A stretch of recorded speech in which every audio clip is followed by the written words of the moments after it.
வணக்கம் உறவுகளே, இன்றைக்கு என்னுடைய யூடியூப் காணொளியில் நீங்கள் காண இருக்கும் வீடியோ ரவா வடை. வாங்க, இந்த ரவா வடை நான் எப்படி செய்தனான்னு சொல்லி வீடியோக்குள்ளே போய் பார்க்கலாம். வீடியோக்குள்ளே போகிறதுக்கு முன்னால் ஃபர்ஸ்ட்டாக இந்த வீடியோ பார்க்குறீங்களா? அப்போ மறந்துடாமல் சப்ஸ்கிரைப் பண்ணிவிட்டு பக்கத்தில் இருக்கிற பெல் பட்டினையும் கிளிக் பண்ணிவிட்டு பாருங்கள். அப்போ தான் நான் போடுற வீடியோக்கள் எல்லாம் உங்களுக்கு உடனே நோட்டிஃபிகேஷனாக வந்து சேரும். இப்போ வாங்க வீடியோக்குள்ளே போகலாம். இன்றைக்கு நான் ரவையை வச்சு ஒரு ஹெல்த்தியான ஸ்நாக்ஸ் ரெசிபி தான் செய்ய போகிறேன். இது ரவை வடை. உளுந்தொண்டு மறைக்க தேவையில்லை. இப்போ அதுக்கு தேவையான பொருட்கள் பார்த்தீங்கன்னு சொன்னால், ஒரு கப்பு ரவை, கருவேப்பமிலை, மற்றது தேங்காய்ப்பு எடுத்துருக்கிறேன் ஒரு கப்பு. அதே மாதிரி உழைப்புக்கு ஏற்ற மாதிரி நீங்கள் கட்டத்தூள் எடுத்துக்கொள்ளுங்க. மீதி பொருட்கள் நான் செய்யும்போது காட்டுறேன். இது நீங்கள் ஈஸியாகவே ஒரு 1/4 மணி நேரத்திலேயே இந்த ரவா வடை செய்து போடலாம். உளுந்துகளை எதுவும் ஊற விட்டு அரைச்சி கஷ்டப்பட தேவையில்லை. ரவை இருந்தால் மட்டும் போதும், இந்த வடை ரெடி ஆகிடும். இப்போ வாங்க, இந்த வடை நான் எப்படி செய்தேனான்னு சொல்லி வீடியோக்குள்ளே போய் பார்க்கலாம். இப்போ நான் ரவை ரெடி பண்ண போகிறேன். அதுக்கு அடுப்பில் ஒரு சட்டி வச்சுருக்கிறேன். நீங்கள் எந்த கப்பால் ரவை எடுக்கிறீங்களோ அந்த கப்பால் நீங்கள் 1/2 கப்பு தண்ணி விட்டீங்களா காணும். இப்போ நான் அளந்து இந்த கப்பால் விட்டுருக்கிறேன் தண்ணி. அதே ரவை எடுத்த கப்பால் 1/2 கப்பு வெட்டிங்களா காணும் தண்ணி. இந்த தண்ணி நல்லா சூடேற வேணும். இந்த தண்ணி சூடேறும் வரையும் நாங்கள் கொஞ்சம் வெயிட் பண்ணுவோம். இப்போ தண்ணி கொதிக்கும் போதே இந்த ரவைக்கு தேவையான அளவு நான் உப்பு போட்டிருக்கிறேன், கல்லுப்பு. அதுக்கு தண்ணி கொதிக்கும் போது இந்த உப்புன்னு சேர்ந்து கரைஞ்சிடும். இப்போ பார்த்தீங்கன்னா நான் போட்ட உப்பெல்லாம் கரைஞ்சி தண்ணியும் நல்லா கொதிக்க வந்துட்டுது, கொதிச்சு. இப்போ இதில் நாங்கள் எடுத்து வச்சிருக்கிற இந்த ரவையை போட்டுக்கொள்ளுவோம். போட்டு நல்லா மிக்ஸ் பண்ணி கொடுங்க. ரவை இப்போ பார்த்தீங்கன்னா உங்களுக்கு தெரியும், ரவை நல்லா ஒரு கட்டி பருவத்துக்கு வந்துச்சு பாருங்க. இப்போ இதை நல்லா மிக்ஸ் பண்ணி கொடுங்க. இந்த ரவை நல்லா குக்காக வேணும். இப்போ இதில் நாங்கள் இதில் இப்போ உரைப்புக்கு ஏற்ற மாதிரி நீங்கள் தூள் போட்டுக்கொள்ளுங்க. கட்டத்தூளை சில்லி ஃப்ளேக்ஸ் தான் போட வேணும். எனக்கு நான் உரைப்புக்கு ஏற்ற மாதிரி போட்டிருக்கிறேன். அதோட இப்போ நாங்கள் எடுத்து வச்சிருக்கிறேன் இந்த தேங்காய் பூவையும் இதில் போட்டுக்கொள்ளுவோம். அதோட கொஞ்சமாக கருவேப்பமில்லை, இப்போ கொஞ்சமாக பெருஞ்சீரகம் போட்டுக்கொள்ளுறேன். இதில் உங்களுக்கு வெங்காயம் விருப்பம் பண்ணால் நீங்கள் வெங்காயமும் போட்டுக்கொள்ளலாம். இப்போ இந்த ரவையை நல்லா மிக்ஸ் பண்ணி கொடுப்பேன்.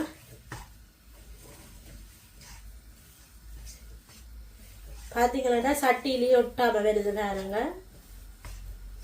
இதை நல்லா மிக்ஸ் பண்ணி கொடுத்துட்டு அப்படியே நீங்கள் அடுப்பு ஓன் பண்ணிட்டு ஒரு 5 நிமிஷம் ஆற விடுங்க. மூடி வையுங்க. நல்லா இந்த ரவை இந்த சூட்டிலேயே வெந்து வரும்.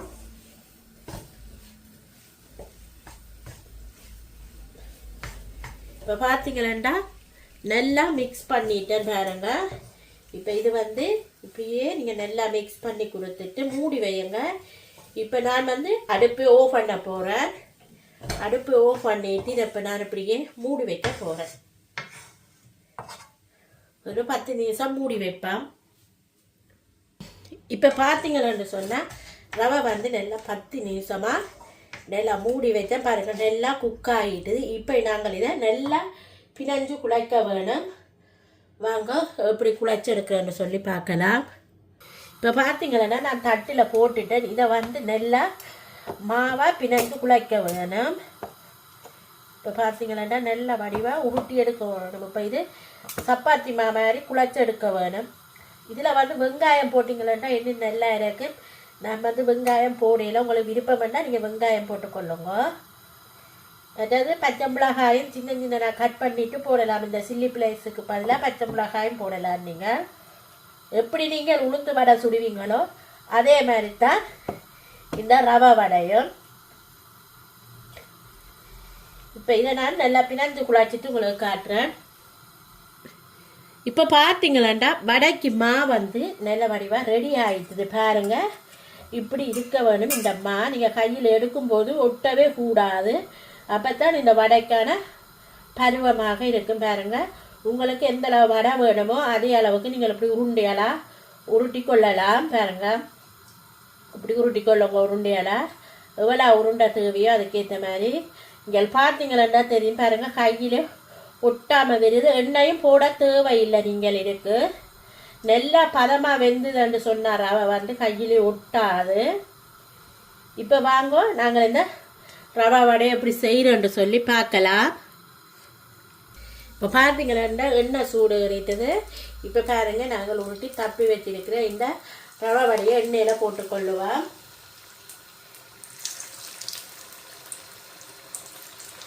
இது நல்லா பொன்னிறமாக வெந்து விரட்டுக்கும். இப்போ பார்த்தீங்கன்னா மற்ற பக்கம் நாங்கள் திருப்பி போடுவோம் இந்த ரவா வடையை.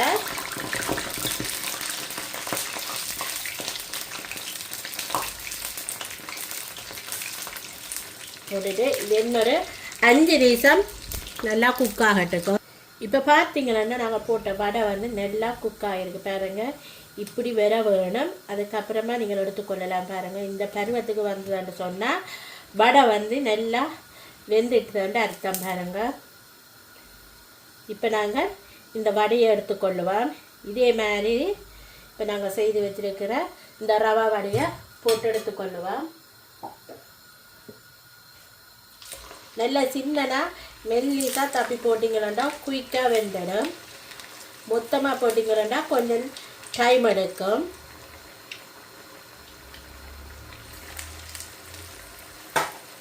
இப்போ இது நல்லா குக் ஆகட்டுக்கு எல்லா வடையும் நாங்கள் சுட்டுட்டு பார்க்கலாம். இப்போ பார்த்தீங்கன்னா சூப்பரான ரவா வடை ரெடி ஆகிட்டு நல்ல மொறுமொறுப்பாக எப்படி உளுந்து வடை இருக்குமோ அப்படி இருக்குது பாருங்கள். எண்ணெய் கூடி இழுக்கையில் பாருங்கள் எப்படி இருக்குன்னு சொல்லி இந்த ரவா வடை உண்மையில் மிகவும் அருமையாகவும் சுவையாகவும் இருந்தது. நீங்களும் ஒரு முறை இந்த ரவா வடையை செய்து பாருங்கள். செய்து பார்த்துட்டு உங்களோட கமெண்ட்ஸை எனது கமெண்ட் பாக்ஸில் தெரிவியுங்க. இந்த வீடியோ உங்களுக்கு பிடிச்சிருந்தா மறந்துடாமல் சப்ஸ்கிரைப் பண்ணிவிட்டு பக்கத்தில் இருக்கிற பெல் பட்டனையும் கிளிக் பண்ணிவிட்டு பாருங்கள். அப்போ தான் நான் போடுற வீடியோக்கள் எல்லாம் உங்களுக்கு உடனே நோட்டிஃபிகேஷனாக சேரும். ஓகே ஃப்ரெண்ட்ஸ், இதே மாதிரி இன்னொரு ரெசிபியுடன் உங்களை சந்திக்கும் வரை உங்களிடமிருந்து விடை பெறுவது உங்கள் நான். Bye friends.